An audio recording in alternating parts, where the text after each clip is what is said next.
Chennai 365, an effort by SKS in association with social, sports and cultural bodies to do good to a vibrant Chennai.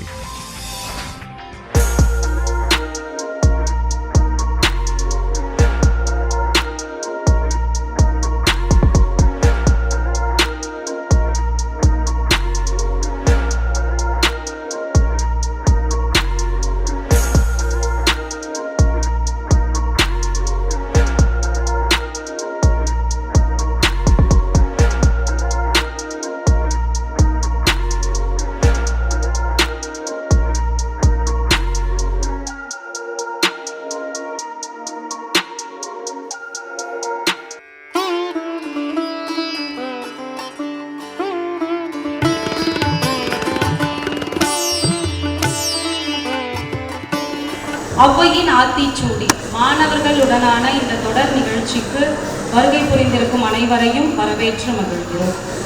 Sri Krishna sweets என்பது நாள்தோறும் ஒவ்வொரு கல்வி நிலையங்கள் வாயிலாகவும் மாணவர்களுக்கு தன்னம்பிக்கையை ஊட்டும் விதமாக பல நிகழ்ச்சிகளை மாதந்தோறும் நிகழ்த்தி வருகிறது.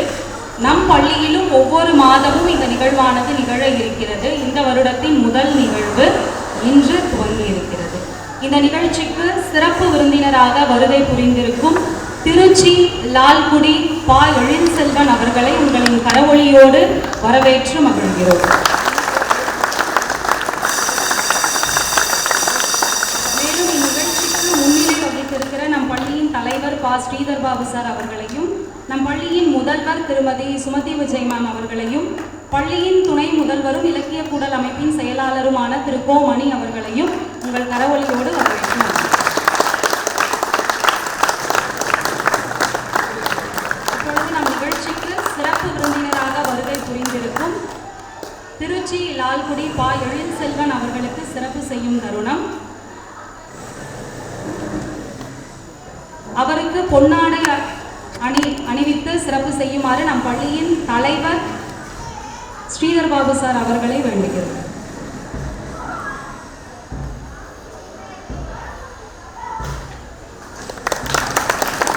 அவருக்கு நூல் பரிசினை நம் பள்ளியின் முதல்வர் திருமதி சுமதி விஜய் அவர்கள் வழங்கி சிறப்பிக்கிறார்.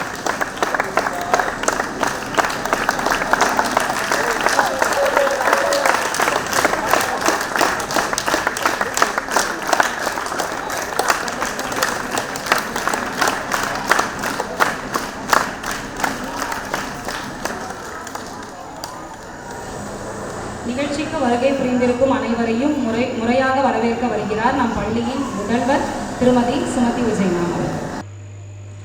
அனைவருக்கும் முதற்கண் என்னுடைய காலை. சிந்தனை நின்றதாலே சிறந்த நம் பூமி எல்லாம் வந்தவருக்கு அடிமையாகி வாழ்விலே தோல்வி கண்டோம். பிறகு சிந்தித்தோம், செயல்பட்டோம், வெற்றி பெற்றோம்.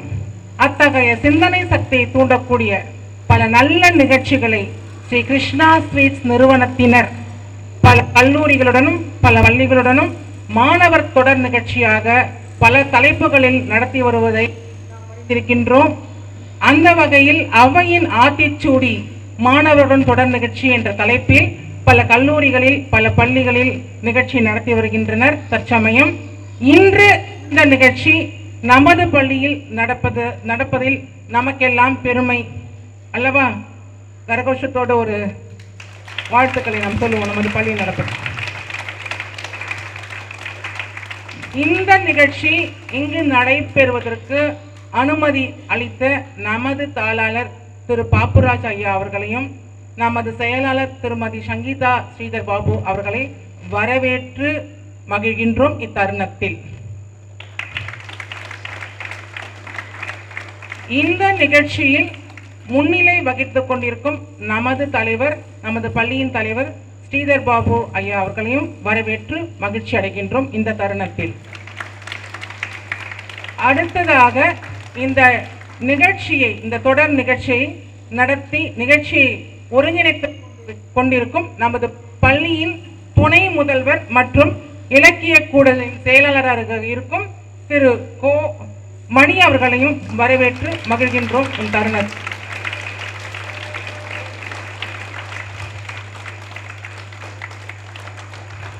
நமது அழைப்பை திருச்சிராப்பள்ளியில் இருக்கும் லால்குடி பகுதியை சார்ந்த அறிஞர் எழில்செல்வன் அவர்கள் இங்கு வருகை தந்திருப்பது நமக்கெல்லாம் பெருமை.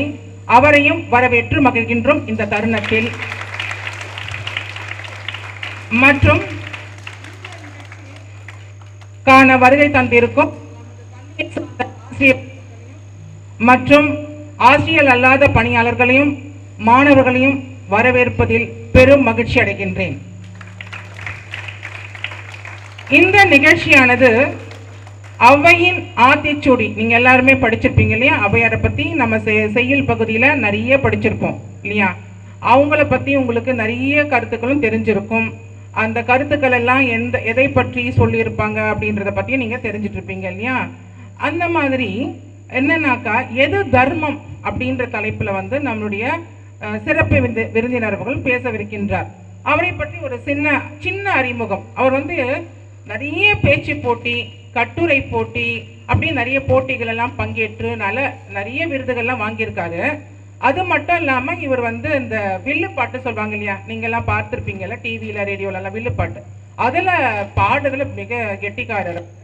அது மட்டும் இல்லாம நீங்க தொலைக்காட்சியில பல பட்டிமன்றம் பார்த்திருப்பீங்க கூட, நீங்க பார்த்திருக்கலாம். சிறப்பு பட்டிமன்றம் நடக்கும் தொலைக்காட்சிகள் எல்லாம் சிறப்பு தினத்தன்று அந்த பேசியிருக்காரு. அது மட்டும் இல்லாமல் தேவாரம் அப்படின்ற ஒரு பாடல் உங்களுக்கு எல்லாருக்கும் தெரியும். அந்த பாடலை இசையோடு பாடும் தகுதி பெற்றவர். அந்த வகையில ரொம்ப சிறப்பா. அது மட்டும் இல்லாம பாத்தீங்கன்னாக்கா, வானொலி நிலையம் இருக்கு இல்லையா? நமக்கு சென்னை வானொலி எல்லாருக்கும் தெரியும் இல்லையா? நீங்க எல்லாம் நிகழ்ச்சிக்கு போயிட்டு வந்திருக்கீங்க இல்லையா? அதே திருச்சிராப்பள்ளியில ஒரு வானொலி நிலையம் இருக்கும், தெரியுமா? எல்லாருக்கும் தெரியுமா? கேள்விப்பட்டிருக்கீங்களா? அதுல பகுதி நேர தொகுப்பாளராக இருக்கிறார். நிறைய திறமைகள் கொண்டவர், பன்முக வித்தகர். அப்பேற்பட்டவர் இன்னைக்கு நம்முடன் கலந்துரையாடுவதில் நமக்கெல்லாம் பெருமை. அது மட்டும் இல்லாம எது தர்மம் அப்படின்னு சொன்னாக்கா, நான் எனக்கு தெரிஞ்சது சொல்றேன். தர்மத்தின் வாழ்வுதனை சூதுக்கவும் இறுதியில் தர்மமே வெல்லும். உங்க எல்லாருக்குமே தெரியும் இல்லையா? எத்தனை பிரச்சனைகள் வந்தாலும் என்னைக்குமே உண்மைதான் ஜெயிக்கும் இல்லையா? நான் கூட நிறைய மாணவர்களுக்கு என்னோட வகுப்பறையில நான் என்ன தப்பு பண்ணியிருந்தாலும் நீங்க உண்மையை ஒத்துக்கோங்க, அதுதான் உங்களுக்கு சிறந்தது அப்படின்னு சொல்லுவேன் இல்லையா? அந்த மாதிரி பாத்தீங்கன்னா எந்த இதுவா இருந்தாலும், காலகட்டமா இருந்தாலும் ஜெயிக்கும், உண்மை மட்டுமே ஜெயிக்கும். அது எப்படி ஜெயிக்கும் என்பதையெல்லாம் உங்களுடன் கலந்துரையாட நம்முடைய சிறப்பு விருந்தினர் அவர்களை பேச அழைக்கின்றேன். வாய்ப்பளித்த அனைவருக்கும் நன்றி பாராட்டி விடைபெறுகிறேன். நன்றி, வணக்கம். அனைவரையும் வரவேற்று மகிழ்ந்த மேம் அவர்களுக்கு நன்றி. இப்போ சிறப்பு விருந்தினர் பற்றி நிறைய விஷயங்கள் மேம் சொன்னாங்க இல்லையா? இப்போ நம்ம பள்ளியினுடைய துணை முதல்வர், அவரை பற்றி இன்னும் சிறப்புகள், சில விஷயங்கள் உங்களோடு பகிர்ந்து கொள்ள இருக்கிறார். அவரை வரவேற்று மகிழ்கிறோம். பேசி முடிச்சதுக்கப்புறம் கை தட்டணும், சரியா? இன்னைக்கு நம்ம பள்ளிக்கு சிறப்பு விருந்தினராக வந்துருவோம். எந்த ஊரை சார்ந்தவங்க? லால்குடி. திருச்சின்னா நமக்கு என்ன ஞாபகம் வரும்? திருச்சினா என்ன ஞாபகம் வரும்? மலைக்கோட்டை. ரமணா தான் கரெக்டாக சொன்னான். அப்புறம் நல்லா கைத்தட்டு ரமணாக்கு. திருச்சினா மலைக்கோட்டை ஞாபகம் வரும். அது மட்டும் இல்லாமல் உச்சி பிள்ளையார் கோயில் திருச்சியில் இருக்குது இல்லையா? அப்புறம் திருச்சி சமயபுரம் மாரியம்மன் கோயில் கேள்விப்பட்டிருக்கிறியா? இது மாதிரி திருச்சிக்கு நிறைய அடையாளங்கள் உண்டு, சொந்த ஊர்காரங்களுக்கே தெரியல. சரி, இப்போ திருச்சியை சேர்ந்த உங்கள் ஊர்காரங்க தான் வந்திருக்கிறாங்க. ஸ்ரீஷாயிலி திருச்சிக்காரங்க. இப்போ லால்குடி பகுதி ரொம்ப அழகா, அது தமிழில் லால்குடியினுடைய சிறப்புகள்லாம் நிறைய சிறப்பு உண்டு. அந்த பகுதிக்கு பெரிய புகழ் உண்டு. அந்த பகுதியை சார்ந்தவங்க அவங்க. உங்களுக்கெல்லாம் ரொம்ப பிடிச்ச சப்ஜெக்ட் படித்தவங்க. என்ன பிடிச்ச சப்ஜெக்ட் எது? மேக்ஸ். பிஎஸ்சி மேக்ஸ் அவங்க படித்தவங்க. நல்லா கைத்தட்டுங்க, உங்களுக்கு பிடிச்ச சப்ஜெக்ட் தானே? லோ சப்ஜெக்ட், சரியா? மேக்ஸ் படித்தவங்க. அது மாதிரி தூய வள்ளனார் கல்லூரின்னு சென்ட் ஜோசப் காலேஜ்னா ரொம்ப ஃபேமஸ். திருச்சியினுடைய சென்டர் பாயிண்ட்டு சென்ட் ஜோசப் காலேஜ்னு சொல்லுவாங்க. புகழ்மிக்க காலேஜுகளில் ஒன்று. இந்த சிந்து இருந்தாங்கன்னா தெரியும், அவங்களும் திருச்சிக்காரங்க தான். திருச்சியில் புகழ்மிக்க அந்த கல்லூரியில் படித்து எவ்வளோ பெருமை பாரு. அந்த கல்லூரியிலே பகுதி நேர பேராசிரியராக பணியாற்றுறாரு. படித்த கல்லூரியிலே பகுதி நேர பேராசிரியர். இப்போ கை தட்டணும், நீங்கள் படித்த கல்லூரியில் பணியாற்றுறாங்க. அது மட்டும் இல்லாமல் பெரும்பாலும் எந்த சப்ஜெக்ட் டீச்சரோட பசங்க நெருக்கமாக இருப்பாங்க? சொல்லு, சத்தமாக தான் சொல்லு. ஆனால் இவர் வந்து திருச்சி லால்குடியில் ஒரு நிகழ்ச்சி நடத்தினார். அதாவது என்ன நிகழ்ச்சினா, ரொம்ப மங்கள இசை விழான்னு இந்த நாதஸ்வரம் வாசிக்கிறாங்க இல்லையா, அவங்க ஒரு 75 நாதஸ்வர வித்வான்கள்லாம் ஒரு சைடு ஃபுல்லாக இது மேளம் வாசிக்கிறவங்க. 2 பேருக்குள்ள ஒரு பெரிய காம்படிஷன் மாதிரி பெரிய அறிஞர்கள், பெரிய வயதானவங்க அறிஞர்கள்லாம் வாசிக்கிற ஒரு விழா நடத்தினாங்க. இவருக்கு உறுதுணையாக இருந்தது யார் தெரியுமா? இவருடைய ஸ்டூடெண்ட். அதுவும் மேக்ஸ் வாத்தியார்கிட்ட ஸ்டூடெண்ட் இவ்வளவு இணக்கமாக இருக்கிறத நான் அங்கே நேரடியாக பார்க்கக்கூடிய வாய்ப்பு எனக்கு கிடைச்சது. அப்போ கூட கேட்டேன், பெரும்பாலும் மேக்ஸ் வாத்தியார்னா கொஞ்சம் ஃபயர் மாதிரி இருப்பாங்க, நெருங்கிறதுக்கு கொஞ்சம் கஷ்டமாக இருக்கும். ஆனால் ஒரு மேக்ஸ் வாத்தியாரை தேடி அவங்கள கூட்டமாக அந்த பிள்ளைங்கள்லாம் சேர்ந்து தான் அந்த நிகழ்ச்சி, பெரிய நிகழ்ச்சி, பல லட்சக்கணக்கான ரூபாய் செலவு பண்ணி அந்த நிகழ்ச்சி நடத்துனாங்க. பெரிய இளம் அறிஞர் நமக்கு வந்திருக்கிறாங்க. அது மட்டும் இல்லாமல் இப்போ அவர் ஒரு நூல் வெளியிட்டார். செங்கல்வராய பிள்ளைன்னு ஒரு நூல் எழுதினார். ரொம்ப அற்புதமான நூல். அந்த நூலை எழுதியிருக்கிறாங்க. நிறைய நூல்கள் எழுதிக்கிட்டு இருக்கிறாங்க. பல மேடைகளில் பேசுனாங்க. தமிழன் தொலைக்காட்சி தெரியுமா? தமிழன் டிவின்னு ஒரு டிவி இருக்கா? இருக்கு. அந்த டிவி வந்து இவங்களுக்கு சிறந்த பேச்சாளர் விருது கொடுத்துருக்குறாங்க. ஸ்டார் அவார்டு இவருக்கு ஒரு தொலைக்காட்சி கொடுத்துருக்குறாங்க. அது மாதிரி பல விருதுகள் பெற்றவர் நம்ம பள்ளிக்கு வந்திருப்பது நமக்கான ஒரு பெருமையான நாம் நினைக்கிறோம். இப்போ எது தர்மம்? பாலேஸ்வர், தர்மம்னா என்ன தெரியாது. அதை உங்களுக்கு தெரிஞ்சுக்க வைக்கிறதுக்காக தான் இப்போ அவங்க பேசப்போம். சரியா? நன்றி.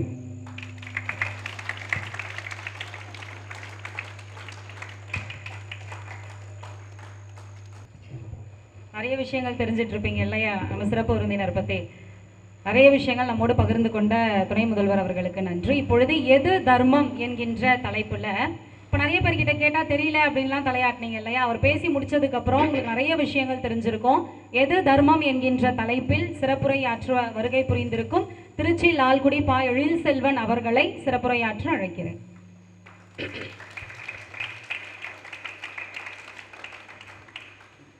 வளரும் கருவினில் வாராமை வேண்டி வளர்த்தவத்தால் கிளரும் கலைவழி யோகம் பயின்று கதிகளங்கி தளரும் உடல் நிலை தத்தளிக்காது தமிழதுவால் குளரும் படிக்கு என்னை வைத்தாய் தவத்துறை உத்தமியே. எல்லாம் வல்ல பரம்பொருளையும் குருவர்களையும் வணங்குகிறோம். கிருஷ்ணா ஸ்வீட்ஸும் சேஷாத்ரி மெட்ரிக் மேல்நிலைப் பள்ளியும் இணைந்து நடத்துகிற இந்த ஒரு ஞான வேள்வி விழா என்று சொல்லலாம். அந்த வகையிலே இந்த மாதம் ஔவையாரின் கருத்துக்களை மையப்படுத்தி எது தர்மம் என்கிற செய்தியை உள்ளடக்கி தொடர்ந்து ஒவ்வொரு பள்ளியில் என் வயதை ஒத்த இளைய அறிஞர் பெருமக்கள் பேசி வருகிறார்கள்.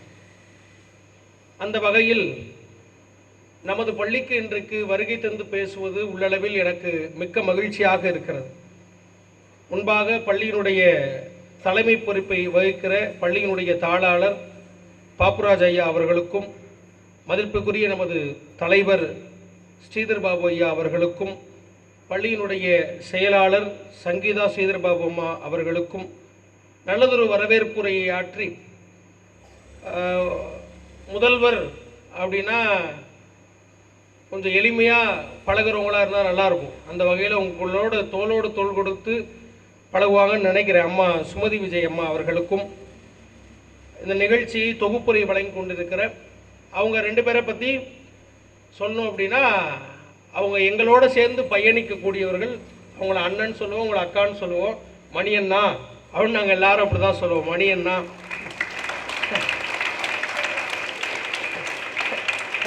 அண்ணன் ஒரு கூட்டத்தை திரட்டி வச்சிருக்காங்க. ரொம்ப மகிழ்ச்சி. ஏதாவது வேற ஸ்கூலில் போய் பேசுறதுக்கு மணியண்ணாவும் ரேகாக்காவும் வேலை பார்க்குற இந்த பள்ளிக்கூடத்தில் பேசுவது எனக்கு ரொம்ப மகிழ்ச்சி, சந்தோஷம்.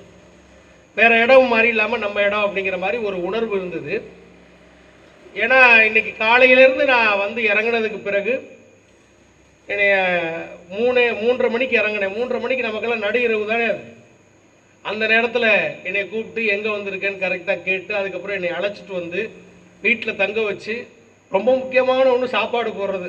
நல்லா சமைக்கிறாங்க, நல்ல சாப்பாடு போட்டாங்க. காலையில் சாப்பிட வச்சு இங்கே அழைச்சிட்டு வந்திருக்கிறாங்க.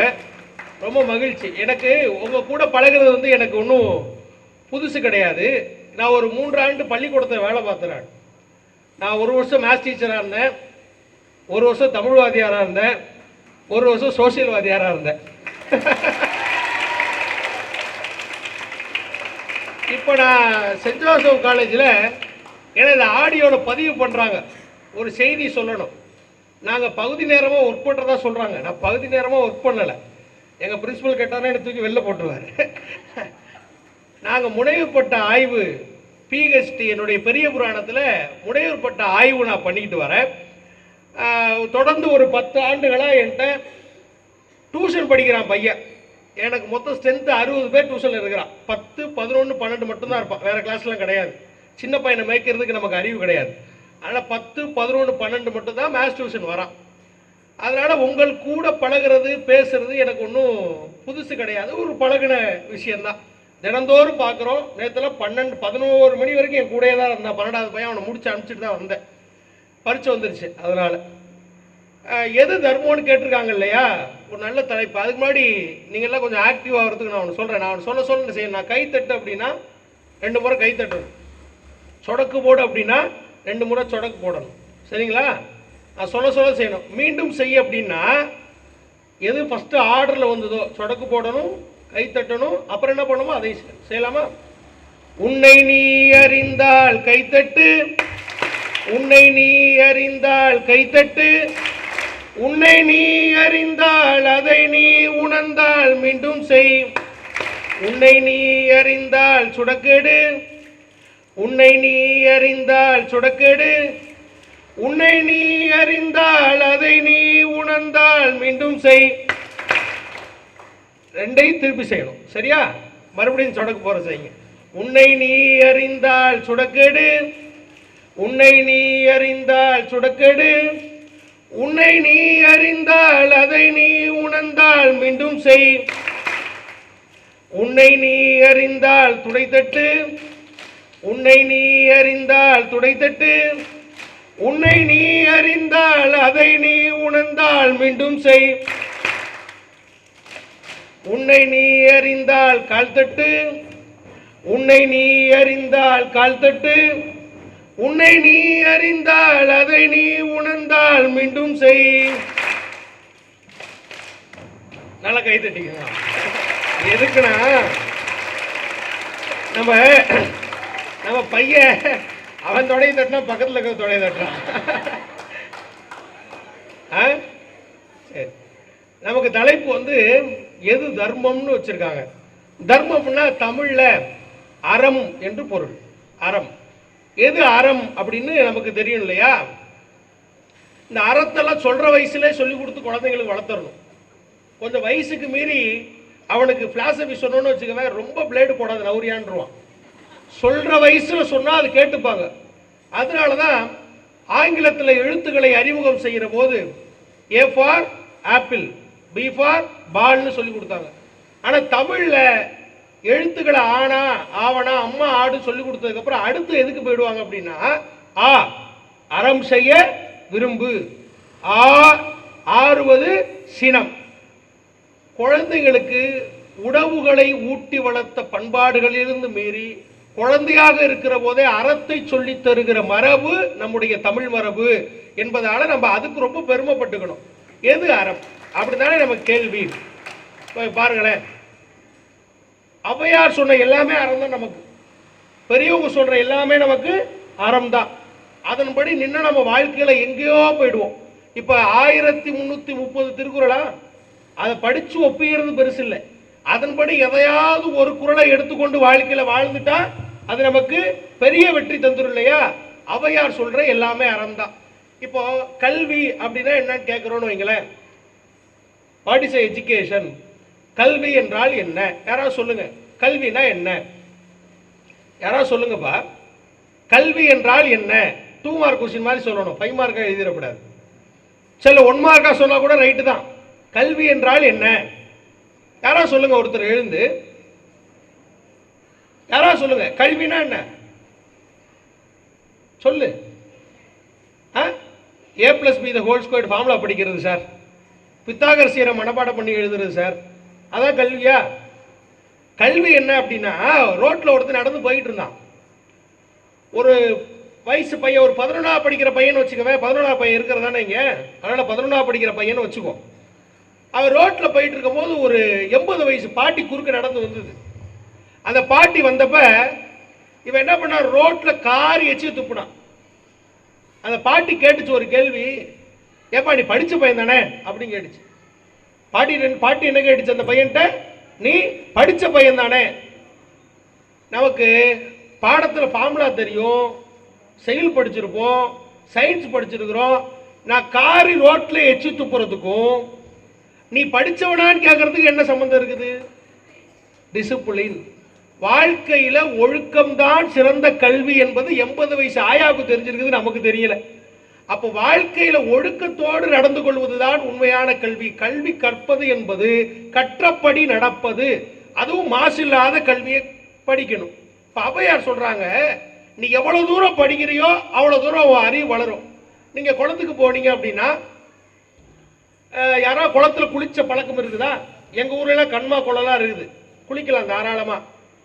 இன்னைக்கு போய் குளிச்சா சாக்கடை. ஒரு காலத்தில் நான் ஸ்கூல் படிக்கிறப்ப குளிச்ச காலம் இருக்குது. அன்னைக்கு நீங்க போனீங்க அப்படின்னா, நீங்க முதல் நாள் 4வது படியில் நின்று இறங்கி குளிக்கிறப்ப தாமரைப்பூ இப்படி மலர்ந்துருக்கும். ஒரு கொஞ்ச நாள் கழிச்சு மறுபடியும் 2 நாள் கழிச்சு போனீங்கன்னு வச்சுக்கவேன், 2வது படிக்கிட்ட தாமரைப்பூ மலர்ந்துருக்கும்.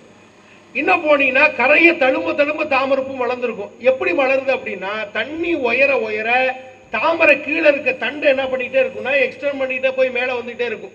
நீரளவே ஆகுமாம் நீராம்பல், தான் கற்ற நூலளவே ஆகுமாம் நுண்ணறிவு. யார் ஒருத்தர் நிறைய நூல்களை படிக்கிறானோ அதன் பொறுத்து தான் அவனுடைய அறிவு மேம்படும்னு ஔவையார் சொல்லியிருக்கிறாங்க. அப்போ நல்லா படிக்கணும், படித்தா அறிவு வளரும், ஔவையார் சொல்லிட்டாங்களா? இப்போ அடுத்து ஒரு ஸ்டேட்மெண்ட் சொல்றாங்க பாருங்க. இங்க நிற்குது நெட்லிங்க மரம் இருக்குது, பூவரசு மரம் இருக்குது, அரச மரம் இருக்குது, வேப்ப மரம் இருக்குது. இதெல்லாம் மரம் இல்லை, இதெல்லாம் மரம் நினைக்கிறியா? ஔவையார் சொல்றாங்க, இதெல்லாம் மரம் இல்லை. யார்கிட்டையாவது ஒருத்தன்ட்ட ஒரு துண்டு சீட்டை எழுதி கொடுத்து வாசிடான்னு சொன்னா வாசிக்காம பெப்பேன்னு நின்னான்னா அவன் தாண்டா நல்ல மரம், அவன் மனுஷ ஜென்மமே கிடையாதுன்னு ஔவையார் திட்டுறாங்க. ஒரு காலத்துல ஆங்கிலம் படிக்க தெரியாத தலைமுறை இருந்தது, அப்புறம் தமிழ் படிக்க தெரியாத தலைமுறை இருந்தது. நான் வருத்தத்தோடு சொல்லுகிறேன், இன்றைக்கு பிஏ தமிழ் படிக்கிற பையனுக்கு கூட தமிழை பிழை இல்லாமல் எழுதக்கூடிய திறமை இல்லை. அவனுக்கு ஆங்கிலமும் தெரியல, தமிழும் தெரியல, ரெண்டும் கலந்தாப்புல ஒரு மெசேஜ் லாங்குவேஜ் உருவாண்டான். அதுக்கு பேர் தங்கிலீஷ்னு பேர் வச்சுக்கிட்டான். தமிழ்லையும் இங்கிலீஷையும் கலந்து சேர்த்து ஒரு மொழி எழுதுறான். அதுக்கு அவன் தான் வாதியார், அவன் தான் குருநாதர். தமிழும் படிக்க தெரியாத, ஆங்கிலமும் படிக்க தெரியாத, ரெண்டும் கட்டானாக இன்றைக்கு ஒரு தலைமுறை வளர்கிறது. இது உள்ளபடியே வருத்தம் அளிக்கக்கூடிய செய்தி. அப்போ வாசிக்க தெரியாதவனை நல்ல மரம் என்று ஔவையார் சொல்லுகிறார். படித்ததோடு மட்டுமல்லாமல் படித்தபடி யார் ஒருவர் நடந்து காட்டுகிறார்களோ அவர்கள் சிறந்த அறிவாளியாக, அறிவுஜீவிகளாக, நல்ல மனிதர்களாக சமுதாயத்திலே உருவாவார்கள். இப்போ 1ஆவதுலேருந்து படிக்கிறோம் சார். அறம் செய்ய விரும்பு. எத்தனை பேர் இதில் அறம் செஞ்சிருக்கிறோன்னு கேள்வி கேட்டுட்டோம்னா நமக்கே சீனு வெக்க வந்துடும். நான் என்னடா பண்ணேன், நம்ம போய் அறம் செய்ய விரும்பு. படித்தோம், அதன்படி நடந்தோமா? ஒரு உதாரணம் சொல்றேன் பாருங்களேன். புதுக்கோட்டை தெரியுமா யாருக்காவது? புதுக்கோட்டை, புதுக்கோட்டைக்கு பக்கத்தில் ஆதானக்கோட்டைன்னு ஒரு சின்ன கிராமம் இருக்கு. யாருக்கா தெரியுமா? ஆதானக்கோட்டை புதுக்கோட்டையில் இருக்கிற ஒரு சிறிய கிராமம். அந்த குழந்தை 11th தான் படிச்சான்னு நினைக்கிறேன், ஜெயலட்சுமின்னு பேர். நான் அந்த குழந்தைய 11வது படிக்கிற பையன். இந்த கொரோனா காலகட்டத்து ஆல் இண்டியா ரேடியோவுக்கு அந்த பொண்ணை நான் பேட்டி எடுக்கிறேன். நீங்களும் ஆல் இண்டியா ரேடியோவுக்கு போயிருப்பீங்க, கூட்டிகிட்டு போயிருப்பாங்க. ஆல் இண்டியா ரேடியோவில் நான் பேட்டி எடுக்கிறேன். யாரை? ஜெயலட்சுமி பேட்டி எடுக்கிறேன். அந்த பொண்ணோட குடும்ப சூழல்லாம் கேட்குறேன். ஏன் பேட்டி எடுத்தோன்னு வச்சுக்கோங்களேன். அந்த பொண்ணு நாசாவுக்கு போகிறதுக்கு தேர்வாயிடுச்சு. எங்க? புதுக்கோட்டையில் ஆதானக்கோட்டையில் இருக்கிற ஒரு சின்ன கிராமத்தில் ஒரு அரசு பள்ளியில் படிக்கிற பொண்ணு எங்கே போக தேர்வாயிடுச்சு? நாசாவுக்கு போகிறதுக்கு தேர்வாயிடுச்சு. அதனால அந்த பொண்ணை கூப்பிட்டு இன்டர்வியூ எடுக்கிறோம், பேசிகிட்டு இருக்கிறோம். அப்போ அந்த பொண்ணு சொன்ன ஒவ்வொரு வார்த்தையும் என்னை காதோரமாக அடைஞ்ச போல இருந்தது. ஒரு 11ஆவது படிக்கிற பொண்ணு எனக்கு பாடம் கற்று தந்தது அன்னைக்கு. அந்த பொண்ணுகிட்ட கேட்டேன், உன்னுடைய குடும்பத்தை பற்றி சொல்லுமா? கேட்டோடனே அந்த பொண்ணு சொன்னிச்சு, சார் சின்ன வயசுலேயே எங்கள் அப்பா எங்கள் அம்மா விட்டுட்டு வேற கல்யாணம் பண்ணிட்டு போயிட்டார். எங்கள் அம்மா நான், எனக்கு ஒரு சின்ன தம்பி இருக்கிறான். நாங்கள் 3 பேர் தான் எங்கள் வீட்டில் வாழ்கிறோம். எங்கள் அம்மா முந்திரி காட்டில் வேலை செய்கிறாங்க. ஆனால் எங்கள் அம்மா கொஞ்சம் மனநல பாதிக்கப்பட்டவங்க. நான் பள்ளிக்கூடம் போயிட்டு வந்து மாலையில் 5 மணிக்கு மேலே முந்திரி தோட்டத்தில் போய் வேலை செய்வேன். சனி ஞாயிறாக இருந்தாலும் வேலை செய்வேன். என் வீடு வசதியாக இருக்காது, வெறும் ஓட்ட வீடாக தான் இருக்கும், ஓடு கூட உடஞ்ச நிலையில் தான் இருக்கும். இன்றைக்கும் ஜெயலட்சுமின்னு என்னை யூடியூப்பில் போய் அடித்து பார்த்தீங்கன்னா அந்த பொண்ணோட இன்டர்வியூ புதிய தலைமுறையில் வரும், போய் பாருங்கள். அந்த வீடு ஓட்ட நிலையில் இருக்கும், சரிவர இருக்காது அந்த வீடு. அந்த வீட்டில் வாழ்கிற சார், வாழ்ந்துக்கிட்டு உனக்கு எப்படிமா இந்த யோசனை வந்தது, நாசாவுக்கு போகணுன்னு எப்படி முடிவு பண்ணினேன்? நாங்கள்லாம் சேர்ந்து விளையாடிட்டு இருந்தோம். விளையாடிட்டு இருக்கும்போது என் ஸ்கூல் பிள்ளைகளோட விளையாடும் போது ஒரு தண்ணியில் ஒரு பேப்பர் இருந்தது, நீங்களும் நாசாவுக்கு செல்ல வேண்டுமா அப்படின்னு ஒரு விளம்பரம் இருந்தது. ஏற்கனவே நாசாவுக்கு போன அந்த பிள்ளைங்களையும் வாழ்த்தி அங்கே செய்தி போட்டிருந்தாங்க சார். எனக்கு ஒரு ஆசை வந்தது, நானும் நாசாவுக்கு போகணுன்னு ஆசை வந்தது. அதை என் ஃப்ரெண்டுக்கிட்ட சொன்னேன். ஃப்ரெண்டு சொன்னிச்சு, அதெல்லாம் மெட்ரிகுலேஷன் ஸ்கூலில் படிக்கிறவன் நல்லா படிக்கிறவன் போகணும், நம்ம எங்கடி போகிறது, நமக்கெல்லாம் இது உதவ தூக்கி கிழிச்சு போட்டுவா. இந்த கூட இருக்கிறவன் ரொம்ப ஜாக்கிரதையாக வச்சுக்கணும். நம்ம முன்னேறப்ப நமக்கு நல்லது சொல்கிறவனா வச்சுக்கணும், அது ஆவாதுங்கிறவன கூட வச்சுக்காதீங்க, இப்போயே கழட்டி விட்டுருங்க. அது எங்கடி முடியும், நம்மளால முடியாது. ஆனால் ஜெயலட்சுமிக்கு ஒரு கர்வம் உண்டு, என்னன்னா யாராவது முடியலன்னு சொல்லிட்டானா அதை செஞ்சு காமிச்சிருவாங்க. சரி, ஜெயலட்சுமிக்கு ஒரு உத்வேகம். அவங்க வீட்டில் ஃபோன் கிடையாது, சாப்பாட்டுக்கே வழியில் எங்கே ஃபோன் இருக்க போது, ஃபோன் இல்லை. அவங்க சித்தப்பா மூலமாக உதவி பண்ணி அதுக்கு அப்ளை பண்ணுது, வாதியார் மூலமாக படிக்குது, படித்ததில் தேர்வும் ஆயிடுச்சு. இப்போ நாசாவுக்கு தேர்வாயாச்சு. நாசாவுக்கு போகணும், காசு இல்லை. என்ன பண்ணுவாங்க அப்படின்னா 50-50 ஆஃபர் தான் நாசா. இங்கேருந்து ஃப்ளைட் சார்ஜெல்லாம் போட்டு நீ அமெரிக்காவுக்கு வந்துடணும், அங்கே ஆகிற செலவை நாங்கள் பார்த்துப்போம், ஆனால் வர செலவு ஓ செலவு, அதுக்கே காசு இல்லையே.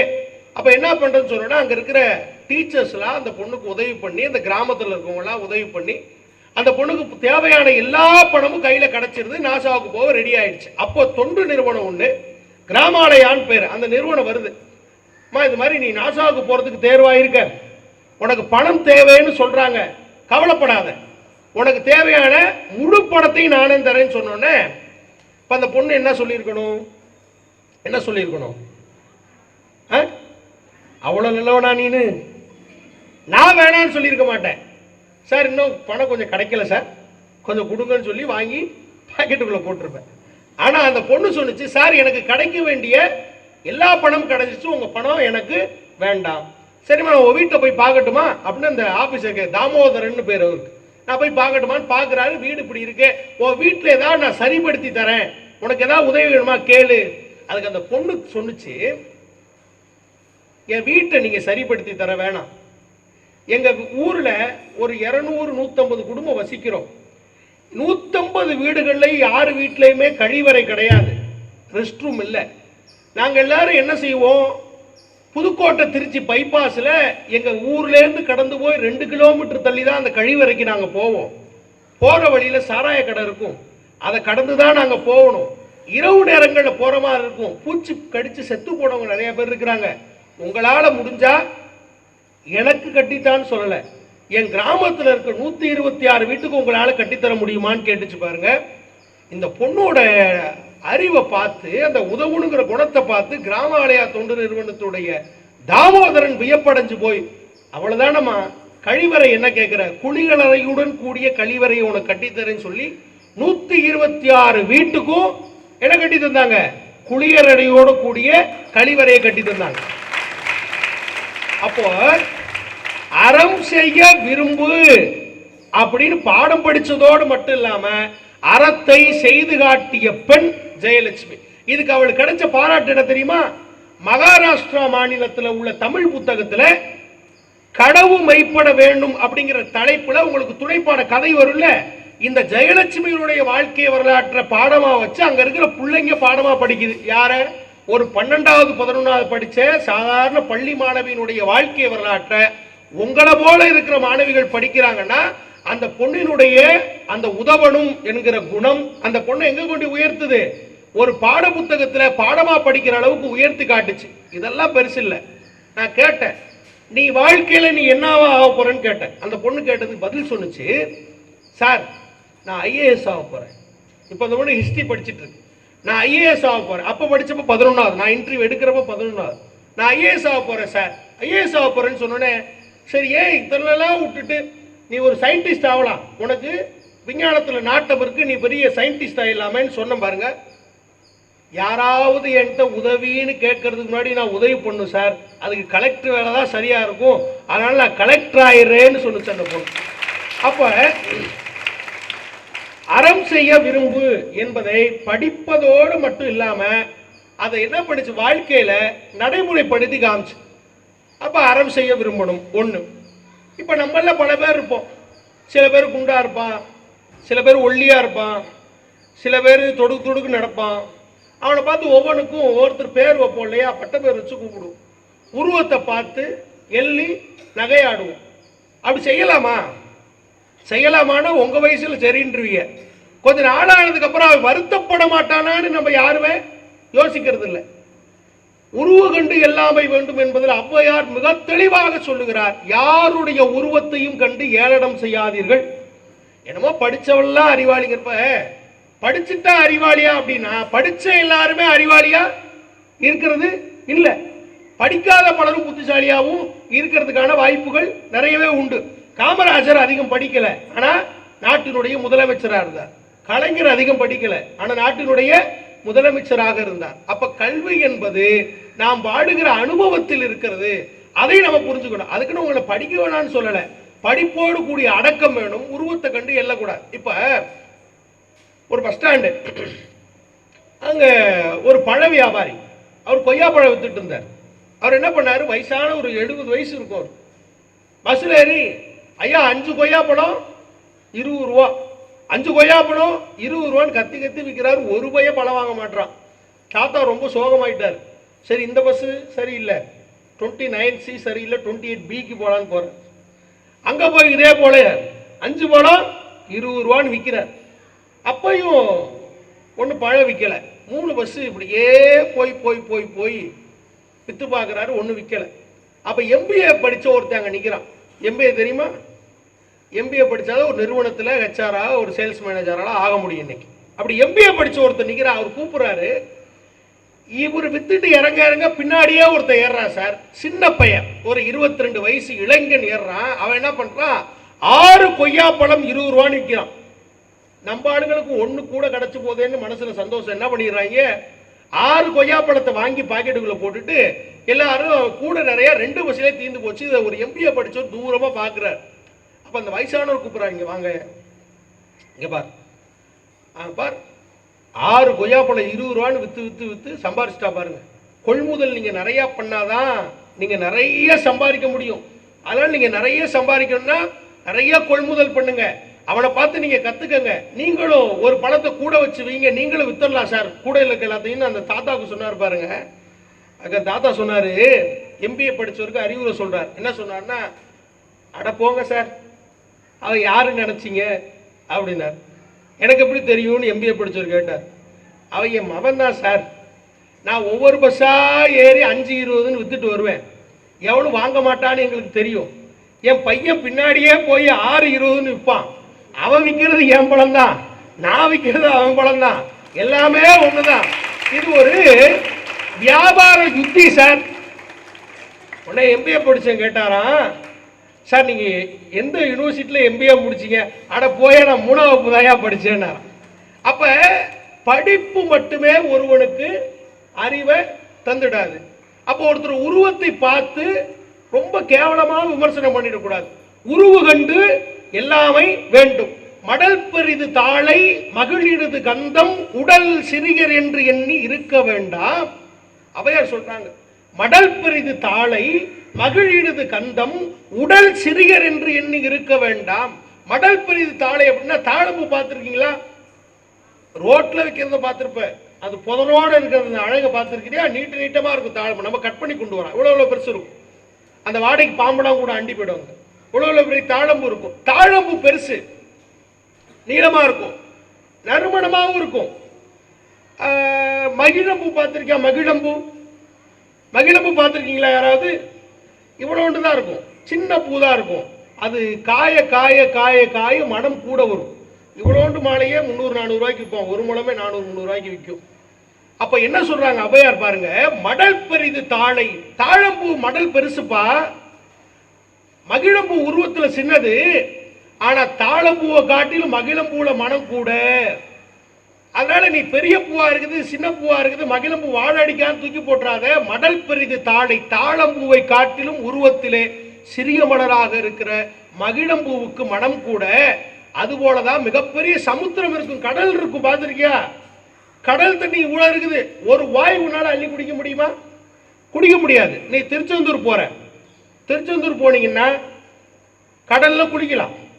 குளிச்சுட்டு வந்த பிறகு சரி இவ்வளவு பெரிய கடல் தண்ணியா இருக்குது, எல்லாமே கச்சுட்டு ஓதானேன்னு சொல்லி ஒரு மடை குடிக்க முடியுமா? வாயிலே வைக்க முடியாது. அதுக்கு பக்கத்துல ஒரு ஊருண்ணி மாதிரி சின்னதா கிணறு பறிச்சு வச்சிருப்பாங்க. அந்த கிணத்துல இருக்க தண்ணியை குடிக்கலாம். கடல் தண்ணி அவ்வளவு தண்ணி இருக்குது. அது பக்கத்துல ஒரு 30 அடியில இன்னொரு கிணறு பறிச்சு வச்சிருப்பாங்க. அந்த தண்ணியை சாப்பிட முடியுதா? அப்ப பெரிதாக இருக்கிறதெல்லாம் பெரிதுமல்ல, சிறிதாக இருப்பதெல்லாம் சிறிதுமல்ல. ஒரு உருவத்தை வச்சு அவன் பொடியண்டா, அவன் எதுக்கு ஆக மாட்டான், உதவ மாட்டான், வேஸ்ட் பிலோ, அவன் கிடக்குறான் டோமரு அப்படிலாம் சொல்லாம, யாரையும் உருவத்தை கண்டு எல்லாதீர்கள். மடல் பெரிது தாளை, மகிழினது கந்தம், உடல் சிறியர் என்று எண்ணி இருக்க வேண்டாம். யாரையும் உருவத்தை கண்டு எல்லாமே செய்யக்கூடாது. MBA படிச்சவனை காட்டிலும் 3வது படிச்ச தாத்தா மிகப்பெரிய புத்திசாலியா இருக்கிறது நமக்கு வாழ்க்கையில ஒரு பாடம். அதே போல மனம் என்பது கொஞ்சம் தூய்மையா வச்சுக்கணும், கொஞ்சம் அழுக்கு இல்லாம பார்த்துக்கணும். இப்ப நம்ம கூட யாராவது சண்டை போடுவான், சண்டை போடுறத நினைச்சுக்கிட்டே இருந்தீங்கன்னு வச்சுக்கோங்களேன், அவன் பெரியவனாகி திருமணமாகி உன்னை பார்க்கறான்னு வச்சுக்க, நீ 8வது 9வது அடிச்சுக்கிட்டு தான் உனக்கு ஞாபகம் வரும். அன்னைக்கு இப்படி பண்ணால அப்படின்னு ஞாபகம் வரும், அன்னைக்கு இவன் அடிச்சால குத்துனால ஞாபகம் வரும். அவன்கிட்ட நல்லது மட்டுமே எடுத்து பழகிட்டோன்னு வச்சுக்கவேன், பின்னாடி அவனை பத்தின கோபம் வராது. என்னைக்கா இருந்தாலும் அவனை பத்தி கோபம் ஒருத்தனை ஒன்றும் இல்லாம ஆக்கிடு இல்லையா? அப்போ ஒருத்தன் நம்ம கூட பகையை வச்சுக்கிறான் அப்படின்னா அவற்றுக்கு நல்லது மட்டுமே நம்ம மனசுக்குள்ள ஏத்திக்கிட்டே வரணும். தீயதை ஏத்திக்கிட்டே வந்தோம்னா ஒரு நாள் பஸ்டாய் வெடிச்சிரும். எங்க அவனை பார்த்து 20 வருஷம் கழிச்சாலும் அவன் 20 வருஷத்துக்கு முன்னாடி பண்ண தீங்கு தான் நமக்கு என்ன பண்ணும், ஞாபகம் வரும். ஏன்னா ஒரு மனதில் இருக்கிற கோபம் என்பது ஒரு மனிதரை அப்படி ஆக்கிடும். ஏன் இதை நான் சொல்றேன் அப்படின்னா, நீங்க யார் மேல கோபம் இருந்தா உங்களுக்கு ஒரு வழி சொல்லித்தரேன். அப்ப யார் கோபப்படக்கூடாதுன்னு சொல்றாங்க. கோபம் இருந்தா ஒரு வழி சொல்லித்தரேன். யாரையாவது திட்டணுமா, ஒரு லெட்டர் எடுத்து எழுது, அவனை பத்தி எழுதி பத்திரமா மடிச்சு வச்சுக்காத. படிக்கிறப்பெல்லாம் தோண அவனை திட்டிக்கிட்டே கிடப்போம். எழுதினவனை கிழிச்சு போட்டுருங்க. நான் பள்ளிக்கூடத்தில் வேலை பார்க்கும்போது இந்த வேலையை செய்வேன். நீங்க கூட செஞ்சு பாருங்க டீச்சர். யாரையாவது பிடிக்கல, நானே என்னை பத்தின ஒரு ஃபீட்பேக் சீட் வாங்கினேன், எழுதி கொடுப்பா ராஜான்னு. அதுக்கு முன்னாடி எந்த டீச்சரை உனக்கு பிடிக்கலையோ அதெல்லாம் பத்தி ஒரு லிஸ்ட் போட்டு பேப்பர்ல எழுதுன்னு சொன்ன பாருங்க. ஒரு பையன் எழுதிக்கிட்டே இருந்தான் சார், அவன் வாயில திட்டிக்கிட்டே எழுதுறான் டீச்சரை. எனக்கு கஷ்டமா போகுது, என்னடா டீச்சர் இந்த வாங்குறான்னு எனக்கு மனமெல்லாம் வருத்தம். சரி நான் கண்டுக்கல அவனை. ஒரு 2 நிமிஷம் போச்சு, பெஞ்சில் ஒரு குத்து வச்சாம பாருங்க சார். அது பேப்பர்ல வச்சது இல்ல, டீச்சருக்கு வச்சது. ஏன்டா இவ்வளவு வெறுப்பு, ஏன்டா அந்த டீச்சர் என்னமோ தெரியல ஐயா, எனக்கு அந்த அம்மாவுக்கு ஆகவே மாட்டேங்குது ஐயா. சரிடா இப்போ கொஞ்சம் காம் டவுன் ஆகும், கொஞ்சம் சமாதானம் ஆகி இந்த பேப்பரை என்ன பண்ணு கிழிச்சு போட்டுருந்தோடனே 4 டீச்சரை பத்தி எழுதுறது கிழிச்சு போட்டான். 5வது நம்ம தானே, நம்மளை பத்தி எழுதுனான். எனக்கு ரொம்ப ஒரு லெட்டர் ரொம்ப பிடிச்சிருந்தது சார். நான் மறுநாள் வீட்டுக்கு போய் எல்லாத்தையும் படித்தேன். நான் கொஞ்சம் அடிப்பேன், நிறைய அடிப்பேன். இப்போ கொஞ்சம் குறைச்சிக்கிட்டேன். அதில் எந்த டீச்சருமே ஒரு பையனை அடிக்கவே இல்லை, எந்த டீச்சருமே. அவனை எல்லா டீச்சரும் ரொம்ப செல்லமாக வளர்த்தாங்க. 6th to 10th வரைக்கும் ஒரு டீச்சர் கூட அடியே வாங்கினதில்லை அவன். அப்பேற்பட்டவனை நான் எதிர்பார்த்துக்கிட்டே இருப்பேன்.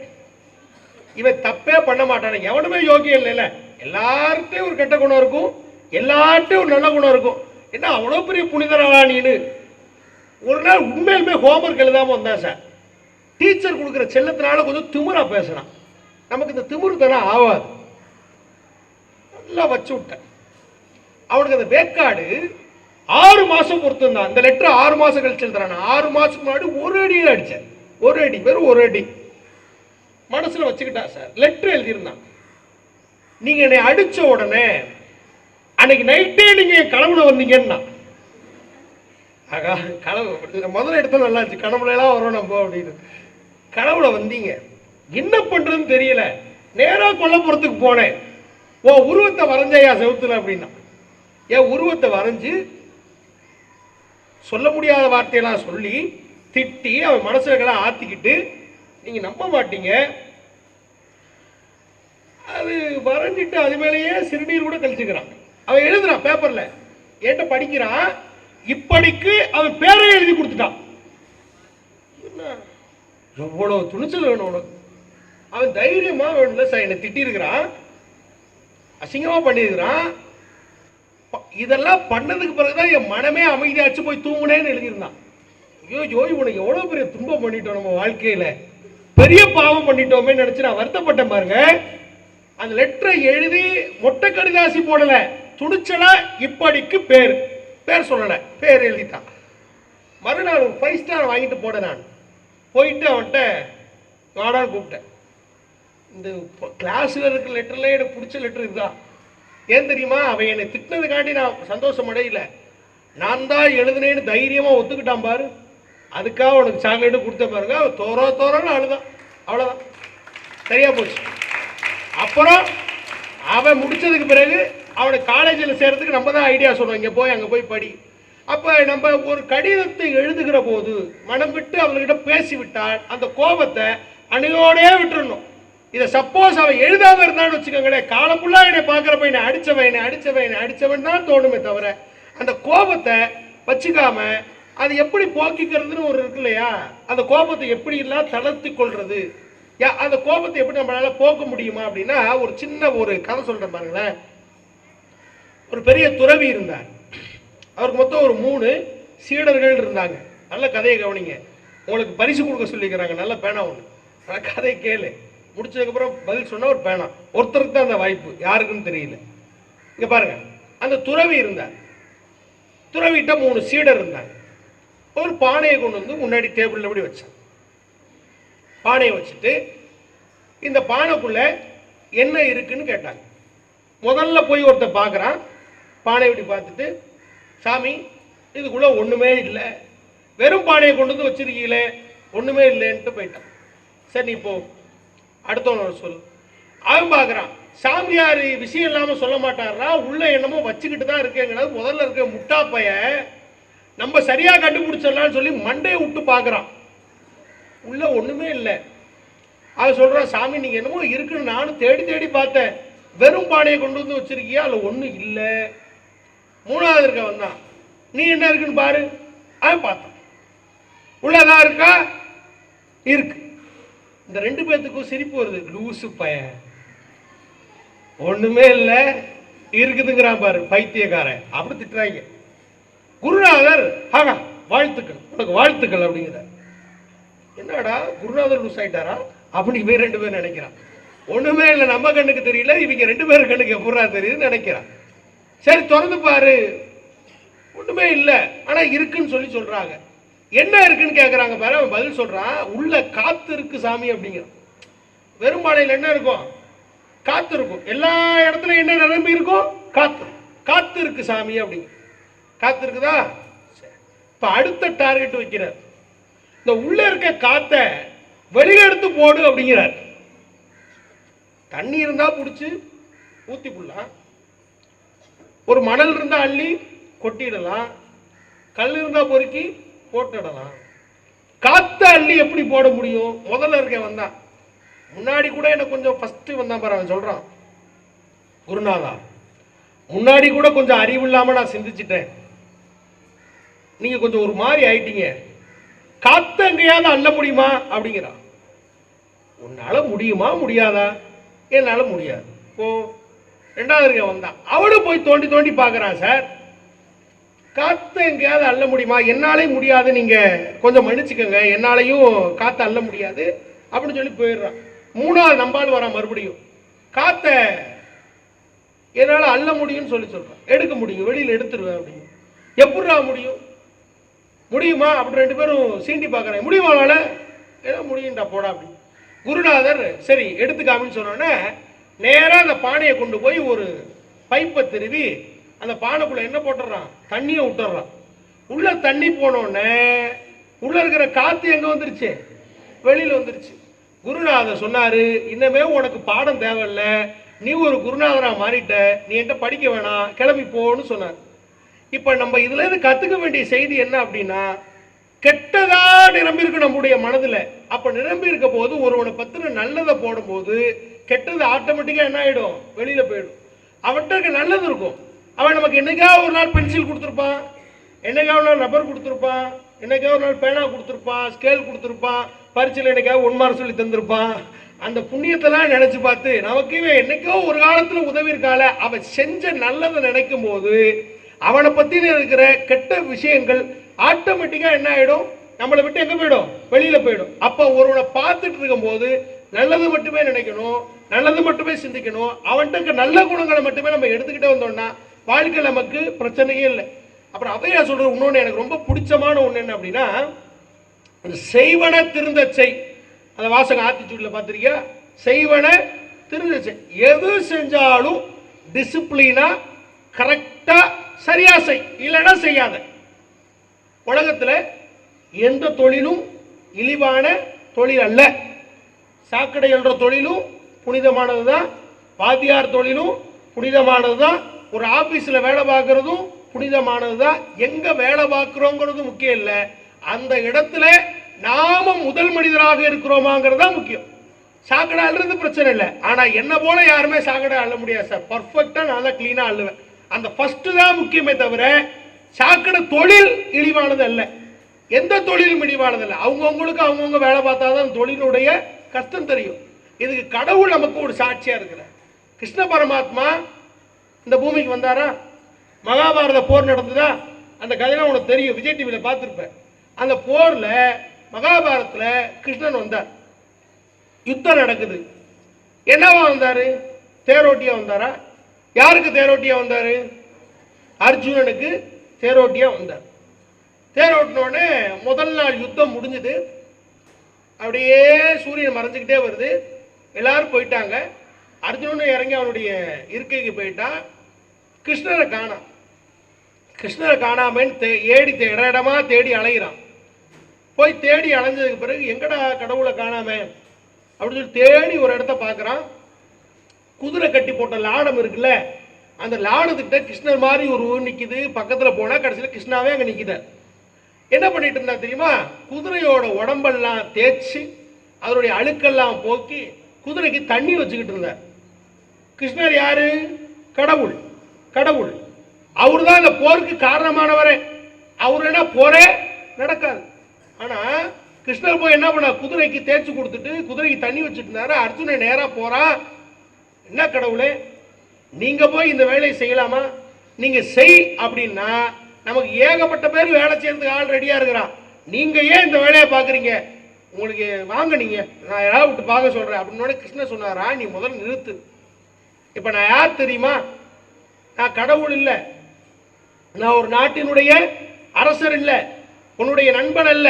இந்த போர் முடிகிற வரை நான் உனக்கு குதிரை ஓட்டுறவன். குதிரை ஓட்டுறவனுக்கு என்ன வேலைன்னா குதிரையை பராமரிக்கிறது அவனோட வேலை.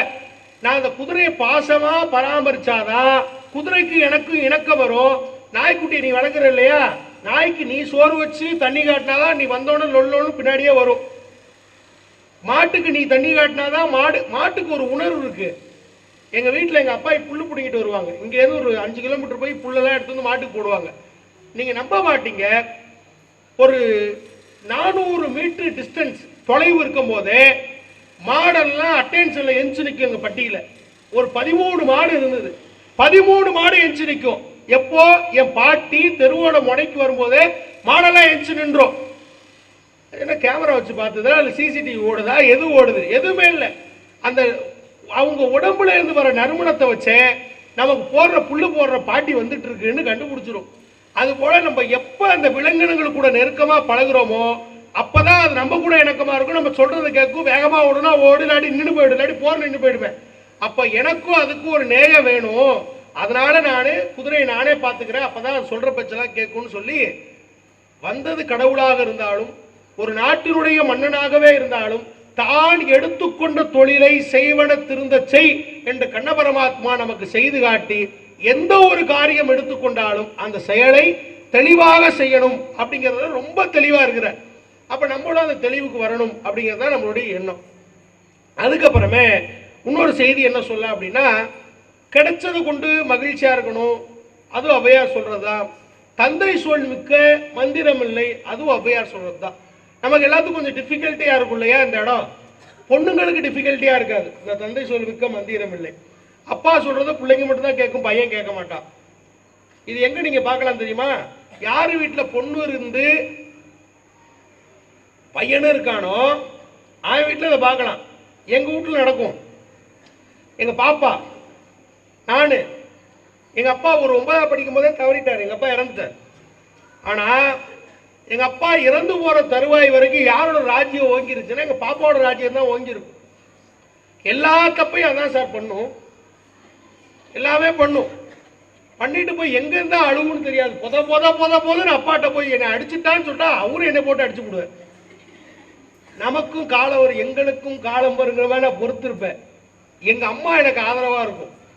நீங்கள் பொதுவாகவே பையனுக்கு ஆதரவு அம்மா தான், பொண்ணுக்கு ஆதரவு அப்பா தான். பொதுவாகவே எதிர்பாலினத்தை ஒன்று விரும்பும். அம்மா ஒரு ஆணுக்கு ஒரு பெண்ணையும் ஒரு பெண்ணுக்கு ஒரு ஆணையும் பிடிப்பது உலகத்தினுடைய நியதி. அம்மாவுக்கு பையனை தான் பிடிக்கும், அப்பாவுக்கு பொண்ணை தான் பிடிக்கும். நமக்கு வாய்ப்பு கிடைக்கணும் எதிர்பார்த்துக்கிட்டே இருப்பேன், என்னைக்கா ஒரு நாள் மாட்டிட மாட்டாளான்னு. நமக்கு கிடைக்கும். கிடைச்சோன்னு எங்கள் அம்மாட்ட சொன்னான், இன்னைக்கு கண்கொள்ளா காட்சியாக இருக்கு வாங்குற ஓத, அப்படி நமக்கு கொஞ்சம் சந்தோஷமாக இருக்கும். அப்போ ஏன் இதை ரொம்ப நான் சொல்கிறேன்னா, எங்கள் அப்பாவை எனக்கு பிடிக்கவே பிடிக்காது. அவர் இறந்து போயிருந்தார் இல்லையா, நான் 9th படிக்கிறப்ப நான் அழுவவே இல்லை. ஏன் அழுவலை தெரியுமா? எனக்கு பிடிக்காது. ஏன் பிடிக்காது தெரியுமா? என்ன சொன்னார் ஐயா? என்ன சொன்னார்?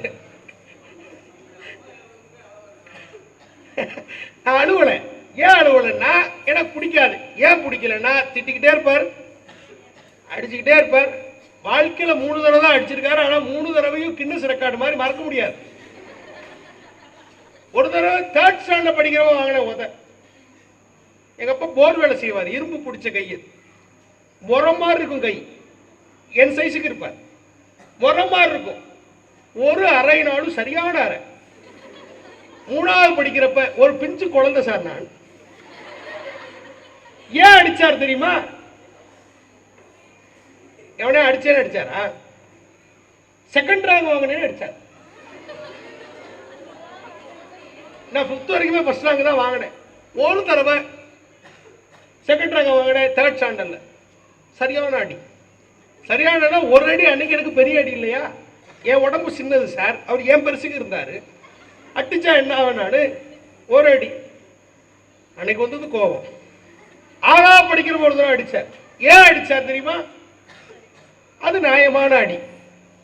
ஒருத்தரை திட்டி விட்டேன், மோசமா திட்டினேன், அதனால அடிச்சார். அது கூட ஏத்துக்கலாம், அது கூட ஏத்துக்கலாம். இன்னொரு தடவை அடிச்சார். அவ்வளவுதான். வாழ்க்கையில 3 தடவை தான் கையை வச்சாரு. ஆனா 3 தடவையும் மருந்து போல கையை வச்சார். நீங்க உங்க அம்மா அப்பா அடிக்கிறாங்களேன்னு கவலைப்படாதீங்க. நீங்க பேரண்ட் அடிச்சுக்கிட்டே இருக்கிற பேரண்ட்னாலும் சரிப்பட மாட்டான் பையன். என்ன 2 அடி தானே அடிப்பான், அடிச்சுட்டு போறா விட்டுறலாம். 3 தடவை கொடுத்தாலும் 9th படிக்கிற வரைக்கும் கேட்டுச்சு பாத்தீங்களா? அது மருந்து மாதிரி கொடுக்கணும், அப்பப்போ கொடுக்கணும். கொடுத்தாதான் ஒழுங்கா வளருவேன். அதனாலதான் பீடி சிகரெட் தண்ணியெல்லாம் அடிக்காம ஒழுங்கா இருக்கிறேன். இல்லைன்னா எக்கேட தறிகட்டு போயிருப்பேன் நான். என் தெருவில் இருக்கிறாலும் அப்படிதான் இருப்பான். ஏதோ பொழைச்சு வந்தேன்னா கொடுத்த 3 டோஸ் சரியான டோஸ், சரியான மாத்திரை கொடுத்தார். அதனால ஒழுங்கா இருக்கிறேன். ஆனா அவர் அன்னைக்கு அடிச்சப்ப எனக்கு வில்லன். 9th படிக்கிற வரைக்கும் எனக்கு வில்லன். இப்ப நான் ஒன்றும் ஒரு 2-3 மணி நேரம் என்ன பேசுறேனோ என் வாழ்க்கையிலே தகப்பட்டு அவ்வளவுதான் பேசியிருப்பேன்.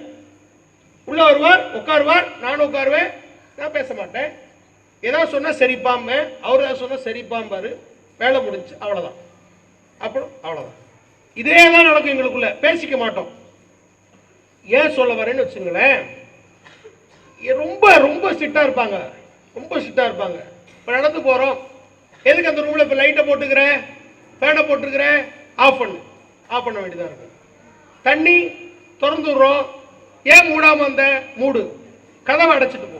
இப்படியே ஒவ்வொன்றா சொல்லுவாங்க. இதை வச்சு ஒரு கதை ஒன்று படிச்சு எனக்கு ரொம்ப பிடிச்ச நிகழ்வு என்ன அப்படின்னா, இங்க பாருங்களேன், ஒரு தகப்பனார் எப்ப பார்த்தாலும் ஒருத்தர் இப்படியே திட்டிக்கிட்டே இருந்தார். என்ன போல ஒருத்தர் எப்ப பார்த்தாலும் திட்டிக்கிட்டே இருந்தார். லைட் ஆஃப் பண்ண மாட்டேற, பேனை போட்டுட்டு போற, பொறுப்பு இல்லாம இருக்கிற, நீ ஒஸ்ட் பிலோ, எப்ப பார்த்தாலும் ஒரு பொறுப்பு உணர்வே இல்லை, எப்ப பார்த்தாலும் திட்டிக்கிட்டே இருந்தார். அவனுக்கு என்ன தோணுச்சுன்னா மனசுல, எப்படா இவரை நம்ம வாழ்க்கையில விட்டுட்டு வேற பக்கத்து போய் நிம்மதியா வாழ்வோம்னு நினைச்சுக்கிட்டே இருந்தான். காலேஜ் முடிக்கணும், வேலையை வாங்கணும், இந்த ஊரை விட்டு வெளியில போகணும், எங்க அப்பா பிரிஞ்சு போய் நம்ம இஷ்டத்துக்கு வாழணும்னு போனா பாருங்க. படிச்சான், கல்லூரி முடிச்சாப்புல வேலைக்கு போலான்னு போறான். வேலைக்கு போற இடத்துல கேட்டு திறக்கிற இடத்துல வாட்ச்மேன் இல்லை. யாரு இல்லை? வாட்ச்மேன் இல்லை. வாட்ச்மேன் இல்லைங்க, கேட்டை அவனே திறந்துட்டு மறுபடியும் கேட்டை அவனே தாழ்பால் போட்டுட்டு உள்ள போறான். போற வழியில செடிகள் நிறைந்த பகுதியா இருக்குது, தண்ணி பாஞ்சிட்டு இருக்குது. தண்ணி பாஞ்சு ஓவர்ல போய் கீழே போய்கிட்டே இருக்கு பாருங்க. ஐயோ தண்ணி வேஸ்டா போதே, இப்படி போட்டுட்டு போயிட்டாங்களேன்னு சொல்லி தண்ணி குழாவை என்ன பண்றான், அடைச்சிட்டு உள்ள போறான். மாடிப்படி ஏறுறான். மாடிப்படி ஏறி மேலே போனதுக்கு பிறகு அந்த கூட்டம் ஹாலில் போய் பார்த்தா வேலைக்கு வந்தவன் அவ்வளோ பேர் இருக்கிறான் முன்னாடி. இந்த இடத்துல நமக்கு வேலை கிடைக்குமா, நம்ம இன்னையோட ஜாலியாக இருக்கலாம்னு நினச்சோமே, ஒரு தொல்லை இல்லாமல் இருக்கலாம்னு நினச்சோமே. சரி, இந்த ரூமில் கடைசியில் ஒரு இடம் இருந்தது, கடைசியில் போய் உட்காடுறான். அவன் இல்லாமல் தேவையில்லாமல் பின்னாடி ஃபேனை ஒடிச்சு பாருங்க, எல்லாத்தையும் ஆஃப் பண்ணிட்டு அமைதியாக உட்காந்துருந்தா பாருங்க. எப்படா இன்டர்வியூக்கு உள்ள கூப்பிடுவாங்க, போவோம், நல்லா பர்ஃபார்ம் பண்ணுவோம், நம்ம படித்த திறமையில காட்டுவோம், இன்னையிலேருந்து நிம்மதியாக இருக்க போகிறோம், நாளைக்கு ஜாலியாக இருக்க போகிறோம்னு முடிவுக்கு வந்துட்டான் பாருங்க. ஆஃபீஸர் உள்ள கூப்பிட்றாரு. ஆஃபீஸர் உள்ள கூப்பிட்டு அவனை எதுவுமே கேட்கல, உனக்கு வேலை கிடைச்சிருச்சு, என்னைக்கு நீ வந்து வேலையில் ஜாயின் பண்ணுறேன்னு கேட்டார். அவனுக்கு இன்டர்வியூவே வைக்கல. அவனுக்கு ஒரே ஆச்சரியம், சார் நீங்கள் என்ன எந்த கேள்வியுமே கேட்கலையே சார், எப்படி எனக்கு வேலையை எடுத்தீங்க அப்படின்னு சொன்னோன்னு. அதுக்கு அவர் ஆஃபீஸர் சொன்னார், நாங்கள் இங்கே படிப்பு தகுதியை பார்க்கல, யார் சுற்றி இருக்க சூழல்லாம் கவனித்து ஒழுக்கத்தோடு நடக்கிறாங்கன்னு கவனித்தோம்.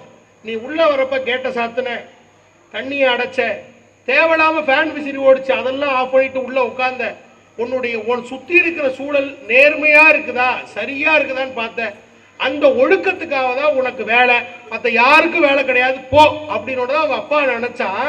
சின்ன பிள்ளையில ஃபேனை ஆஃப் பண்ணலன்னு அடித்தார், கதவை மூடலைன்னு அடித்தார், தண்ணியை மூடலைன்னு அடித்தார். அவர் செஞ்சதெல்லாம் இன்னைக்கு எனக்கு நல்லதாக ஆகி போச்சே. அப்பதான் அவங்க அப்பா நினைச்சு சந்தோஷம் அடைகிறான். ஒரு வார்த்தை அவ்வையார் சொன்னதை நம்ம புரிஞ்சுக்கணும், மூத்தோர் சொல் அமிர்தம். பெரியவர்கள் சொல்வது நாம் தாழ்ந்து போவதற்காக அல்ல, நாம் வாழ்க்கையில உயர்வதற்காக, வாழ்க்கையில முன்னேறுவதற்காக. நாம அப்பா பேசும்போது நம்ம அப்பா கண்ணு வில்லனாதான் தெரியும், அப்பாவுக்கு நம்ம கொஞ்சம் டெரராதான் இருப்போம். ஆனா அவர்கள் சொல்லித் தருகிற பாடம் என்பது தந்தை சொல் மிக்க மந்திரம் இல்லை என்பது நாம் வாழ்ந்த பிறகு ஏதோ ஒரு இடத்துல உதவுகிற போதுதான் அப்பாவின் மீது இருக்கிற பாசம் புரியும். நான் 9th படிக்கிற போது எனக்கு அந்த அருமை தெரியல. இன்னைக்கு அவர் வளர்த்த வளர்ப்பு சரியாக வளர்ந்திருக்கிறது. இன்றைக்கு அவரை புரிந்து கொள்ளலாம் என்று நினைக்கின்ற போது என் தந்தை கூட இல்லை. அதனால இருக்கிற காலத்துல உங்க அப்பா உங்களோட இருக்கிறப்பயே இணக்கமா போய், அவர் திட்டினா நம்ம நல்லதுக்கு தான் திட்டுவாரு அப்படிங்கிற ஒரு மன நிறைவோட அந்த அப்பாட்ட கொஞ்சம் பழக பாருங்க, பாசமா பேச பாருங்க, அவர் சொல்றதை அப்படியே கேட்டுக்கிட்டு வாங்க.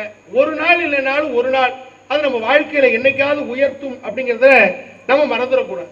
அதே போல இந்த கோல் மூட்டை சுமக்கிறது, இந்த கோல் மூட்டை சுமக்கிறதுன்னு ஒரு விஷயம் இருக்கு இல்லையா, ரொம்ப அடுத்தவங்களை பத்தி அவையார் சொல்றாங்க. கோல் மூட்டை சுமக்கிறது அப்படிங்கிறது, கோல் சொல்லி ஒருத்தரை வாழ்றது அப்படிங்கிறது நெருப்பு பரவுறது போல, காற்றுல நெருப்பு பரவுவது போல பரவிக்கிட்டே போகும், அதனால கோல் சொல்லாதீங்க என்ற தத்துவத்தை நமக்காக சொல்றாங்க. அது போல இன்னொரு செய்தி சொல்றேன், இதை சொல்லி நிறைவு பண்ணிக்கலாம். ஆபத்தில் உதவுவன் தான் உற்ற நண்பனாக நம்முடைய வாழ்க்கையில் இருக்க முடியும். நீங்க இந்த வயசுல ரொம்ப கேர்ஃபுல்லா தெரிஞ்சுக்க வேண்டியது என்ன அப்படின்னா, நமக்கு இந்த வயசுல சேர்க்க ரொம்ப முக்கியம், சேர்க்க முக்கியம். சேர்க்க சரியில்லைன்னா நம்ம வாழ்க்கையே ஒன்றும் இல்லாம ஆயிடும். கூட வச்சுக்கிற ஆளு ரொம்ப முக்கியமான இருக்கும். மச்சான் வா பார்த்துக்கலான்ருவான். எப்போ பார்த்தாலும் மச்சான் வா பார்த்துக்கலாங்கிறவன் நம்மளை எங்கேயோ குழியில தள்ள போறான்னு அர்த்தம். நம்ம தப்பு செய்யும் போது நமக்கு சரியான விதத்தில் நம்ம கூட இருந்து யார் ஒருத்தர் உதவுறானோ, தப்பு பண்ணாத என்ற தண்டனை கொடுத்து நமக்கு சரியான வழியில வழி நடத்துறானோ, அவன் தான் நமக்கு உண்மையான நண்பனாக இருக்க முடியும். அதுக்கு அவையார் ஒரு அழகான பாட்டு சொல்றாங்க, அற்ற குலத்தில் அருநீர் பறவை போல் உற்றுளி தீர்வார் உறவல்லர். யார் நமக்கு உண்மையான உறவு தெரியுமா? ஒரு குளத்துல தண்ணி இருக்குது, தண்ணி இருக்கு, அந்த தண்ணி இருக்கிற இடத்துல அன்னப்பறவை இருக்கும், புறா இருக்கும், விலங்கினங்கள் இருக்கும், பறவைகள் இருக்கும், தவளை இருக்கும், எல்லாமே வந்துருக்குமா? தண்ணி இருக்கிற வரைக்கும் இந்த குளத்துக்கு எல்லா பறவை விலங்கினங்களும் வந்துகிட்டே இருக்கும். தண்ணி இல்லைன்னா அந்த பறவையும் விலங்கு வருமா வராதா? தண்ணி இல்லைல்ல, வருமா வராதா? வராது. அங்க இருக்கிற மீன் காணா போயிடும், எல்லாமே காணா போயிடுமா? ஆனா நீங்க தண்ணி எப்போ வருதோ அப்ப தாமரை அங்க இருக்கிற புல்லு புடி பூண்டு செடி எல்லாம் அப்படி மேல வரும். தண்ணி இல்லைன்னா அதோட வாடி போயிடும். அப்ப அவையார் சொல்றாங்க, அற்ற குளத்தில் அருநீர் பறவை போல் உற்றுளி தீர்வார் உறவல்லர். அன்னப்பறவை மாதிரி அங்க இருக்கிற பறவை மாதிரி தண்ணீர்னா வந்துட்டு போறவை உண்மையான உறவு இல்லடா. நீ தண்ணி இல்லாம அந்த குளத்து கஷ்டப்படும் போதோ அங்க இருக்கிற பூண்டு செடி போல வாடி யாரோ ஒருத்தன் துன்பத்தோட துன்பமா இருந்து நமக்கு உதவுறானோ அவன்தான் உண்மையான நண்பன். நம்ம கஷ்டப்படுகிற போது நான் இருக்கிறேன்னு யார் வரானோ அவன்தான் உண்மையான உறவு. அந்த உறவுகளை நாம் வாழ்க்கையில தேர்ந்தெடுத்து கொள்ளணும். ஒரு நிகழ்வு மட்டும் சொல்லலாம். கார்கில் போர் நடக்குது. கார்கில் போர் மிகப்பெரிய சண்டை, யுத்தம் நடக்குது. 2 பேர் சேர்ந்து சண்டை போட்டுட்டு இருக்கிறான். எதுக்கு ராணுவ வீரர் எதிர்நாட்டு படையை சேர்ந்தவன் சுடுறான். அதுல ஒரு நண்பன் கீழே குண்டு பட்டு கீழே விழுந்துட்டான். ஒருத்தனால எதுவுமே பண்ண முடியல. எழுச்சி அங்கேருந்து வேக வேகமா ஓடி எங்க வந்துட்டான். அவனை ஏதாவது பண்ணலாம், ஆளுங்களை கூட்டு வரலாம், உள்ள வந்துட்டா பாருங்க. தளபதிட்ட கேட்கிறான். தளபதிட்ட போய் அவன் சுட்டுப்பட்டு அங்க படுத்து கிடக்கிறான், எனக்கு ஒரு உதவி பண்ண முடியுமா, எனக்கு கொஞ்சம் வாய்ப்பு கொடுங்க, நான் மறுபடியும் போய் என்னுடைய சுட்டுப்பட்ட நண்பனை போய் தூக்கிட்டு வந்துடுறேன், எனக்கு ஒரு வாய்ப்பு கொடுங்கன்னு சொல்லி கேட்கிறான். அதுக்கு தளபதி சொல்றாரு, நீ போய் பிரயோஜனம் இல்லை, எந்த பயனும் இல்லை, அவனை காப்பாற்ற முடியாது, அவனே செத்துருப்பான், அவனை விட்டு தொலை அப்படிங்கிற. அப்ப அவரு சொன்னா, இல்ல சார் பரவாயில்ல, மறுபடியும் கேட்கிறான். ஒரு முறை வாய்ப்பு கொடுங்க, என் நண்பனை போய் நான் தூக்கிட்டு வந்துடுறேன், நானும் அவனை தான் ஒன்னா சண்டை போட்டோம், நான் போய் அவனை தூக்கிட்டு வந்துடுறேன்னு சொன்னோடனே தொல்லை தாங்க முடியாம சரி போன்னு சொல்லிடுறாரு. இவன் போய் நண்பனை தூக்கிட்டு வந்து தளபதி கிட்ட தன்னுடைய படை இருக்கிற இடத்துக்கு கொண்டு வந்து போட்டான் பாருங்க. தளபதி தட்டி பார்த்தார், நெஞ்ச எந்திரிக்கல, சோதிச்சு பாக்குறாங்க, உயிர் இல்ல, செத்து போயிட்டான். அதுக்கு தளபதி சொன்னாரு, நான் சொன்னல நீ போயும் பிரோஜனம் இல்லை, நீ போனப்போ உன்னைய வேற சுட்டுட்டான், உனக்கு வேற உடம்புல காயம், நீ எதுக்குடா அவனை தூக்க போன, நான் சொல்றது கேட்க மாட்டியா, அப்போ உனக்கும் தீங்கு ஆயிடுச்சு பாரு, உடம்பெல்லாம் வலி வந்துருச்சு பாரு, எப்படி சமாளிப்ப, அவன் செத்து போயிட்டான் பாரு. அட போங்க சார், நான் போய் தூக்க போனேன், தூக்க போனப்ப அவன் உயிரோட தான் இருந்தான், நான் அவனை தூக்குனேன் பாருங்க, என் காதோரமா ஒரு செய்தி சொன்னான் சார். என்ன தெரியுமா சொன்னா, கண்டிப்பா நீ எப்படியாவது வந்து என்னை தூக்கிட்டு போவேன்னு எனக்கு தெரியும்னு சொன்னான். நான் தூக்கிட்டு இப்படி வேகமா ஒடியாடுறப்பதான் சார் அவன் செத்து போனான். எனக்கு அவன் சொன்ன ஒரு வார்த்தை, கடைசி நேரத்தில் என் நண்பன் எனக்காக வந்தான் என்ற ஒரு செய்தி எனக்கு போதும், நான் வாழ்நாள் முழுக்க நான் வாழ்ந்து வருவேன் என்று சொல்லுகிறானே. அந்த போல ஔவையார் சொல்வதை போல நாம் நன்றாக இருக்கிற போது நம்மோடு இருக்கிறவர்கள் எல்லாம் நண்பர்களும் உறவினர்களும் அல்ல, நாம் துன்பப்படுகிற போது நமக்காக தோள் கொடுத்து யார் ஒருவன் இருக்கிறார்களோ அவர்கள்தான் உண்மையான உறவினர், அவர்தான் உண்மையான நண்பர்கள் என்பதை வாழ்க்கையிலே தெரிந்து கொண்டு நண்பர்களுக்கு விசுவாசமாக அறத்தின் வழியிலே நிற்போம். நாம் இன்றைக்கு தெரிந்து கொண்டது, அறம் செய்ய விரும்புவது, கோள் சொல்லக்கூடாதது, உண்மையான உறவினர்களை தேர்ந்தெடுத்துக் கொள்வது. வேற என்னங்க படித்தோம், வேற என்ன பார்த்தோம், நல்ல எண்ணங்களை நம்முடைய மனதிலே ஏற்றுவது. இது போன்ற நல்ல அறக்கருத்துக்களை ஔவையார் வழியில் நின்று நாம் சிந்தித்தோம். இதுவரை மிக சிறப்பாக அமைதியான முறையிலே, ஏன்னா மாணவர்கிட்ட பேசுறது ரொம்ப கஷ்டம், விசிலடிப்பான், கை தட்டுவான், கை தட்டினா பேசி முடியான்னு அர்த்தம். இதுவரைக்கும் அமைதியாக இருந்து என்னோடு பயணித்த உங்கள் அனைவருக்கும், பள்ளியினுடைய தாளாளர், நிர்வாகிகள் அத்தனை பேருக்கும் மனமார்ந்த நன்றியை தெரிவித்து விடைபெறுகிறோம். நன்றி, வணக்கம்.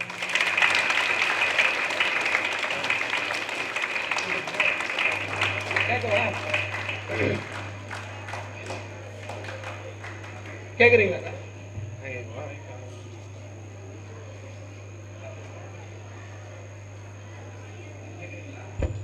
நீங்க கேளுங்க. கேள்வி தினமும் நான் கேட்டுட்டு தான் இருக்கிறேன், அதனால நீங்க ஒரு கேள்வி கேளு. நான் ரொம்ப ஈஸியா கேள்வி கேட்டுருவேன். இந்த வந்து யாரு பதில் சொல்றாங்களோ அவங்களுக்கு நீ சொன்னீங்கன்னா நீ சொல்லுங்க.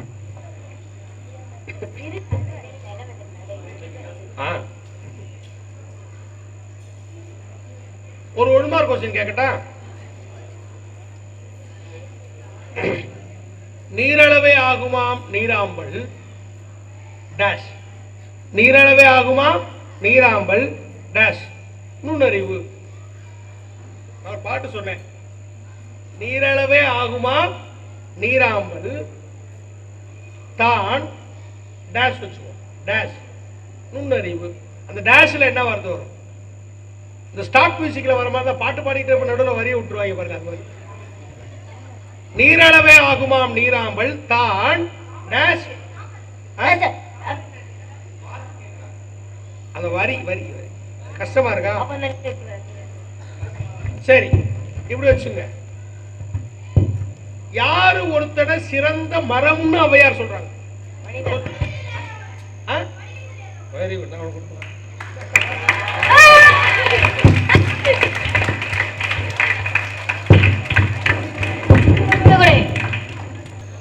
ரொம்ப ஒரு சிறப்பான ஒரு நிகழ்ச்சியா. அது ஒரு நிகழ்ச்சியினுடைய வெற்றிக்கு காரணம் என்ன தெரியுமா? பார்வையாளர்கள் பேசுறவங்களோட டிராவல் பண்ணணும். நீங்க அவர் தொடக்கத்திலிருந்து நிறைவு வரைக்கும் அவர் கூடயே பயணிச்ச எப்பவுமே சமத்தா இருக்கிற எங்க மாணவர்களுக்கு ஒரு பலமான கரம். அதுவும் 8th ஸ்டாண்டர்டில் கௌதம்லாம் இன்னும் ஒரு 1/2 மணி நேரம் பேசினா நல்லா இருக்கும் அப்படின்னு எதிர்பார்த்துக்கிட்டே இருந்தான். ஆமாம், அது மாதிரி எதிர்பார்க்கிற பிள்ளைகள் அழகாக கவனிச்சிங்க. உங்களுக்கெல்லாம் நெஞ்சார்ந்த நன்றி. இந்த மாதிரியான ஒரு நல்ல நிகழ்ச்சிகளை தொடர்ந்து நடத்துவதற்கு அனுமதி அளிக்கக்கூடிய நமது பள்ளியினுடைய தலைவர் திரு ஸ்ரீதர் பாபு அவர்களுக்கும் செயலாளர் சங்கீதா ஸ்ரீதர் பாபு அவர்களுக்கும் தன் வாழ்த்துக்களை தொடர்ந்து நல்கி வருகிற நமது பள்ளியினுடைய தாளாளர் திரு பாப்புராஜ் அவர்களுக்கும் இந்த நேரத்தில் நன்றி சொல்வதில் கடமைப்பட்டிருக்கிறோம். அது மட்டும் இல்லாமல் இந்த நிகழ்ச்சிக்கு சிறப்பான முறையில் வரவேற்புரை வழங்கிய நமது பள்ளியினுடைய முதல்வர் அவர்களுக்கும், நல்ல முறையில் தொகுத்து வழங்கிய நமது பள்ளியினுடைய கணித ஆசிரியர் திருமதி ரேகாமணி அவர்களுக்கும் நெஞ்சார்ந்த நன்றிகளை தெரிவித்துக் கொள்கிறோம்.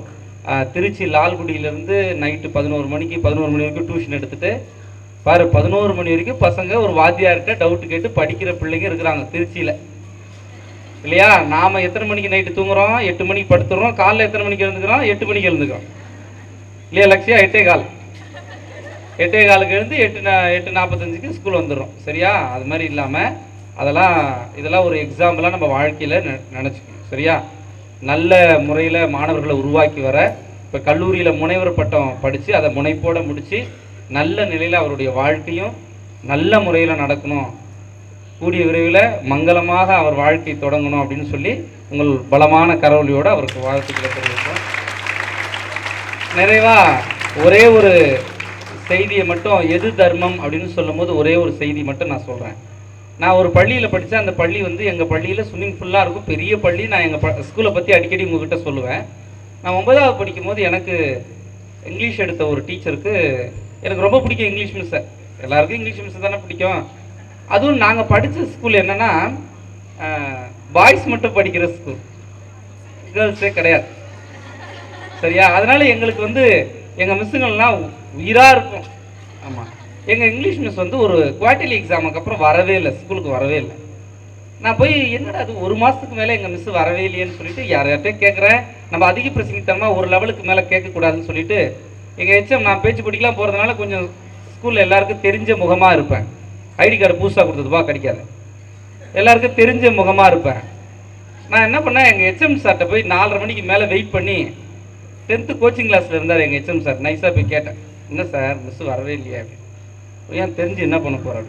இல்லை தெரிஞ்சுக்கலான்னு. அப்புறம் எங்கள் சார் சொன்னார், மிஸ்ஸுக்கு கேன்சர்ப்பா, ட்ரீட்மெண்ட்டில் இருக்கிறாங்க, வரமாட்டேன். எனக்கு ரொம்ப அது என்னென்னா வாழ்க்கையில் எல்லா வாய்ப்புகளும் தோற்று போன மாதிரியான ஒரு எண்ணம். என்னவோ எனக்கு டிப்ரெஷன், நம்ம அம்மாவுக்கு உடம்பு சரியில்லை எப்படி இருக்குமோ அது மாதிரி ஒரு டிப்ரெஷனில் இருந்தேன். எங்கள் ஸ்கூல் கேம்பஸில் ஒரு பிள்ளையார் கோயில் இருக்கும். தினமும் அந்த பிள்ளையார் கோயிலை காலையில் சீக்கிரமாக 7:15 ஸ்கூல் வந்துட்டு, எங்கள் ஸ்கூலில் ஸ்பெஷல் கிளாஸ் 7:30க்கு, 7:15 வந்து அந்த தினமும் அந்த பிள்ளையார் கோயிலை 9 சுற்று சுற்றுவேன். எங்கள் ஹெச்எம் பார்த்துக்கிட்டே இருந்தார். என்னடா நானும் பார்க்குறேன், தினமும் நீ சுற்றிக்கிட்டே இருக்குன்னு ஒரு 10 நாள் கழித்து கேட்டார். நான் சொன்னேன், சொல்லும் போதே அழுதுட்டேன். இது மாதிரி நம்ம இங்கிலீஷ் மிஸ்க்கு இது மாதிரி மிஸ் பேரை சொல்லும் போது அழுதுட்டேன். எங்கள் ஹெச்எம் அப்போ ரவுண்ட்ஸில் இருந்ததுனால அவர் பாக்கெட்டில் எதுவுமே இல்லை, இப்படி தொட்டு பார்க்குறாரு, எனக்கு ஏதாவது கொடுக்கறதுக்காக பார்க்குறாரு. எங்கள் ஹெச்எம் பாக்கெட்டில் எதுவுமே இல்லை, பாக்கெட்டில் க்ரீன் பென்னு தான் அவர்கிட்ட இருந்தது. அதை எடுத்து என் பாக்கெட்டில் வச்சு எங்கள் சார் சொன்னார், மணி இது மாதிரி நீயும் க்ரீன் பென்னில் போடுற அளவுக்கு உயர்வோடா அப்படின்னு சொல்லி எங்கள் சார் வாழ்த்து சொன்னார். அது நான் வந்து இந்த இடத்துக்கு வருவோம், நம்ம இது மாதிரி இருப்போம்லாம் நினச்சே பார்க்கல. ஏதோ ஒரு படிப்போம், ஒரு கவர்மெண்ட் ஸ்கூலில் வாத்தியாராக போய் நம்ம வாழ்க்கையை தொடரலாம்னு நினச்சிட்டு இருந்தது. நாம் ஏதோ ஒரு நல்லது செஞ்சோன்னா வாழ்க்கை நல்லவர்கள் வாயிலிருந்து வர சொற்கள் கடைசி வரைக்கும் பயணிக்கும். இதுக்கு உதாரணமாக சொல்கிறேன். அதனால் நம்ம அம்மா அப்பாவை மதிக்கணும், தர்மத்தோடு இருக்கணும். டீச்சர்ஸ் சொல்கிறத தொடர்ந்து கேட்டோம்னா, அவர் சொன்னார் இல்லையா, ஒருத்தரை பற்றி எழுதணும், அதை கிழிச்சு போட்டணும், அப்புறமா அந்த கோபமெல்லாம் போயிடும், திருப்பி தொடர்ந்து அவங்களோட சுமூகமாக பயணிக்க முடியும். அதனால் நல்லவர்கள் சொல்கிற சொற்கள் உங்கள் வாழ்க்கை கடைசி வரைக்கும் வரும். நல்ல வார்த்தை கடைசி வரைக்கும் வருன்றதுக்கு நான் என் வாழ்க்கை நடந்தது சொன்னேன். அது மாதிரி அது மாதிரியான பிள்ளைகளாக நீங்கள் நல்ல பிள்ளைங்க தான் எல்லாருமே. கேள்வியை அழகாக உள்வாங்கினீங்க. அது மட்டும் இல்லாமல் ஒரு ப்ரோக்ராமுடைய நீட்னஸுக்கு காரணம் சீக்கிரமாக பிள்ளைங்க வந்து அழகாக இதெல்லாம் அரேஞ்ச் பண்ண எல்லா குழந்தைங்களுக்கும், குறிப்பாக நம்ம ஸ்கூலுடைய எஸ்பிஎல் ஷாலினிக்கும் உங்கள் கரவொலியோட பாராட்டு. ஓகே, நன்றிம்மா.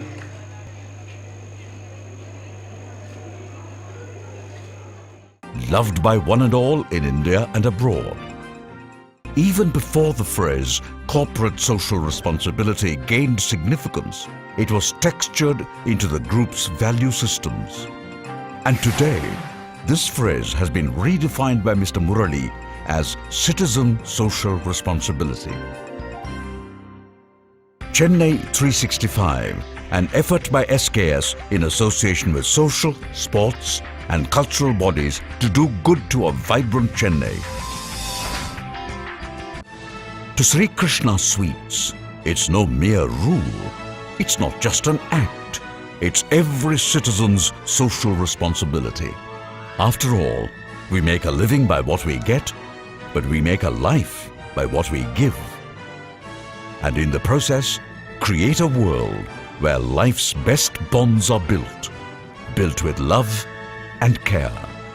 And in time, they will become our strongest bond.